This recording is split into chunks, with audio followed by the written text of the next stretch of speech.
grands atouts de la Musa, déjà, c'est que c'est la réponse à la Mercedes Classe A et à l'Audi A2 sur le marché haut de gamme des petits monospaces.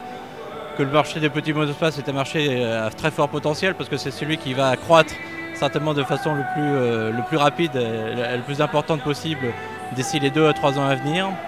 Que jusqu'au marché, il n'y avait pas vraiment d'offres, on va dire, haut de gamme à part la classe A et que Lancia, le premier constructeur, a proposé une alternative, mais une alternative accessible, une alternative qui répond surtout à ses valeurs parce qu'il y a vraiment une orientation qui est basée sur le style, sur le raffinement à l'intérieur, la qualité des matériaux, les harmonies entre les teintes extérieures du véhicule et les coloris qu'on pourrait retrouver à l'intérieur de l'habitat. Il y a vraiment toute une symbiose qui est très forte et très proche, très forte de nos valeurs Lancia.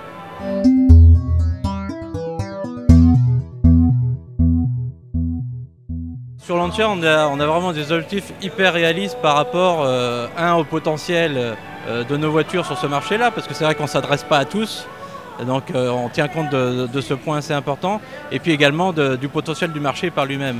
400 voitures en un peu plus de 3 mois, c'est à peine 120 voitures par mois, et c'est tout à fait accessible. La logique, c'est de faire une Musa pour 2 ou 3 Y en fait.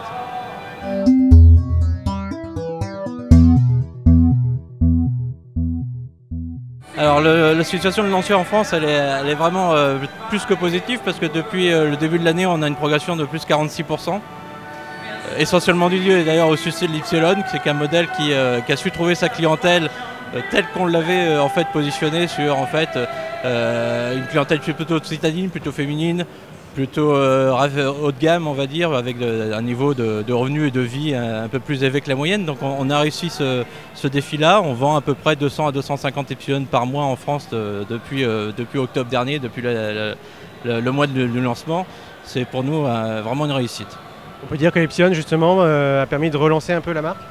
L'Y de façon de tout temps, la petite Lancia de luxe a toujours été un apport plus que crucial pour maintenir et faire progresser la marque Lancia. Ça a toujours été la vocation de ce type de produit et ça le sera toujours.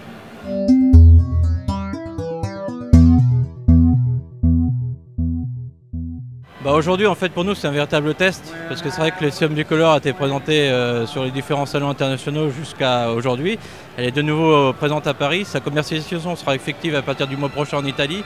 Et c'est vrai qu'en France, comme sur les autres pays européens, on a besoin d'avoir le ressenti de la clientèle sur ce type d'offre qui est vrai un peu plus exclusif, qui est un peu plus différencié, qui n'est pas vraiment habituel, qui fait vraiment appel à un achat coup de cœur et donc passionné, donc pas forcément rationnel. Donc il y a vraiment besoin qu'on mesure un peu la réaction des clients sur ce type de produit avant de s'engager sur une éventuelle commercialisation.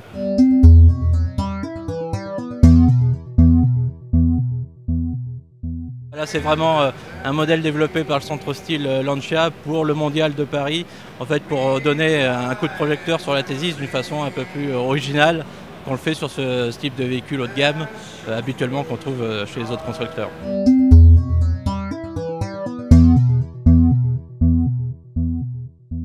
Non, c'est vrai qu'avec Thésis, on a surtout un véhicule image avant tout, c'est-à-dire qu'il est vraiment là pour représenter le porte-drapeau de la marque, pour vraiment incarner tout ce que le savoir-faire de Lancia, aussi bien en termes de style, aussi bien en termes d'équipement, aussi bien en termes de niveau technologique, parce que c'est une voiture qui avait beaucoup d'innovations lors de son lancement par rapport à ce qu'on trouvait sur le marché.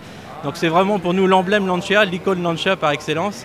Et c'est vrai que derrière, ça s'accompagne avec une politique commerciale qui est vraiment adaptée, avec un traitement très privilégié du client. Et donc forcément, comme on crée plutôt la rareté, c'est sûr qu'on le retrouve au niveau des ventes.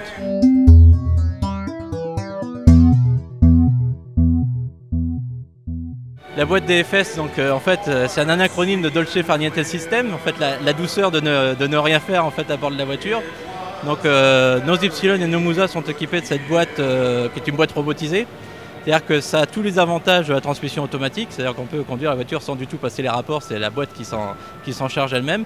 Et puis on retrouve également le plaisir de la conduite manuelle parce qu'il suffit avec le levier à commande séquentielle de pousser le levier pour faire monter les rapports et le descendre pour rétrograder sans appuyer sur la pédale d'embrayage. Donc on retrouve vraiment tous les avantages de la conduite manuelle et toute la praticité en fait, de la conduite automatique.